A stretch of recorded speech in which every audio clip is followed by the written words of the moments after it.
mí se me ha confiado y se me ha pedido hablar algunos minutos en torno a la reforma de la pena de inhabilitación en los delitos de corrupción.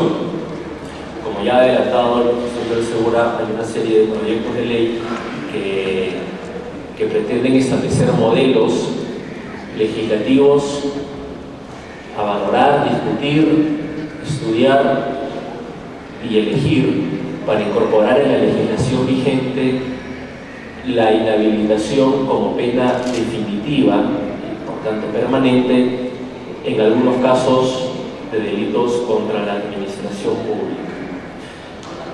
Antes de entrar de lleno a comentar las impresiones que me sugiere la lectura de los proyectos en sí, el estudio de la propuesta, quisiera mencionar dos cosas que están vinculadas de alguna manera al tema de la inhabilitación permanente. La primera es que esto ya existía en el Código Penal del 24. Es decir, no se trata de una propuesta o de una alternativa novedosa en nuestra historia jurídica, pero sí novedosa en los últimos 20 años. El Código Penal del 24 estuvo vigente hasta abril del 91, y en ese entonces, con el cambio del Código Penal, obviamente se derogó el Código del 24 y se derogaron las normas que contenía. Una de ellas, el artículo 27, 28, 29 y siguientes, regulaban la inhabilitación permanente como pena. Inhabilitación temporal, teníamos un marco de tiempo que tenía que ser establecido por el juez, pero también previa la ley vigente hasta abril del 91, la inhabilitación permanente. Menciono esto porque los trabajos del legislador del 91, que recogieron la evolución de la doctrina a nivel internacional, la evolución del respeto de los derechos humanos, la evolución del pensamiento jurídico de ese entonces, decidió que la inhabilitación permanente no se correspondía con los estándares del derecho o del pensamiento jurídico imperante en ese entonces. Por eso el Código 91 no recogió la inhabilitación permanente, sino solo la inhabilitación temporal, incluso para los casos de delitos de corrupción o delitos contra la administración pública. Menciono esto porque es importante tener en cuenta, digamos, porque cuando uno propone luego la inhabilitación permanente, yo adelanto que estoy a favor de la inhabilitación permanente, debe estar en capacidad de contestar a las razones que se tuvieron en cuenta en el 91 para no incorporarla, o digamos, para no continuarla en la legislación vigente. Lo segundo que quería mencionar antes de entrar de lleno al tema que nos convoca es algo vinculado al registro de deudores de reparaciones civiles a favor del Estado. Creo que sería importante pensar en que este registro debería incorporar a los terceros civilmente responsables, y no solo a los responsables penales del delito a quienes se condena al pago de la reparación civil, porque en definitiva la reparación civil es una obligación que recae ciertamente en los responsables penales, pero también en los corresponsables del daño civil resarcible generado con la comisión del hecho ilícito. Esto podría, por ejemplo, permitir que se incorpore a personas jurídicas.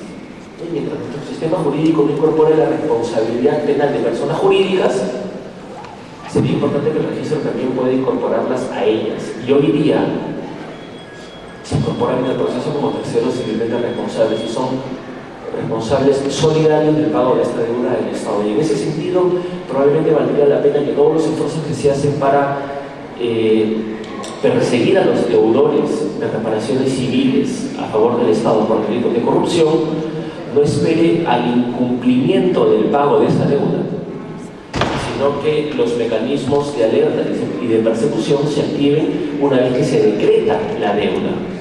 Es decir, una vez que el sujeto tiene la calidad de deudor, lo que empieza con la sentencia que lo condena y por tanto decreta el pago de la deuda.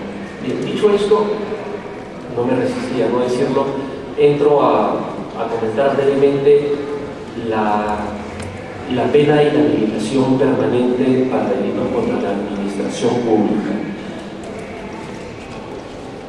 creería que la discusión o el estudio, la reflexión tiene que empezar identificando la razón de ser de la inhabilitación como pena, ¿verdad?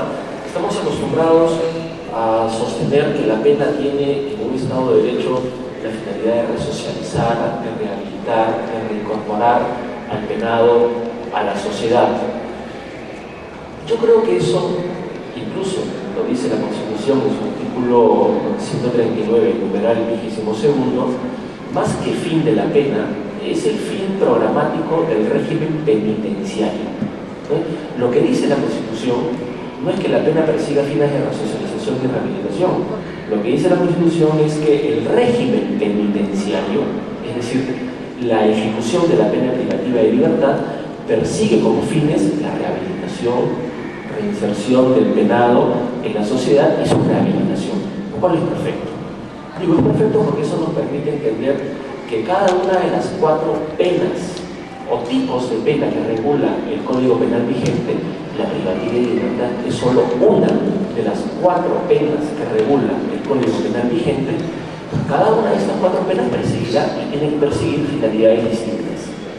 Es decir, la inhabilitación no podría perseguir finalidades de rehabilitación, de reinserción, de terapia en el sujeto, porque ese sujeto no se va a rehabilitar cuando se le priva del derecho de ejercer un cargo o de trabajar para el Estado. La finalidad de la inhabilitación en este sentido, yo lo ubico en el artículo 1 del Código Penal, que es protección de la sociedad. Es decir, cuando se inhabilita a un corrupto o a una persona que ha abusado de su profesión, cargo, empleo, oficio para cometer un delito, lo que se pretende es evitar que vaya a cometer cualquier hecho ilícito volviendo a abusar de su profesión, de su oficio, de su cargo o de su empleo. Cuando el hecho delictivo ha sido perpetrado al interior del Estado y en perjuicio de la administración pública, este razonamiento tiene mayor importancia. El Estado no debería darse el lujo de, fíjense los términos que empleo, de volver a confiar en una persona que ya le defraudó una vez cometiendo un delito y causando graves perjuicios.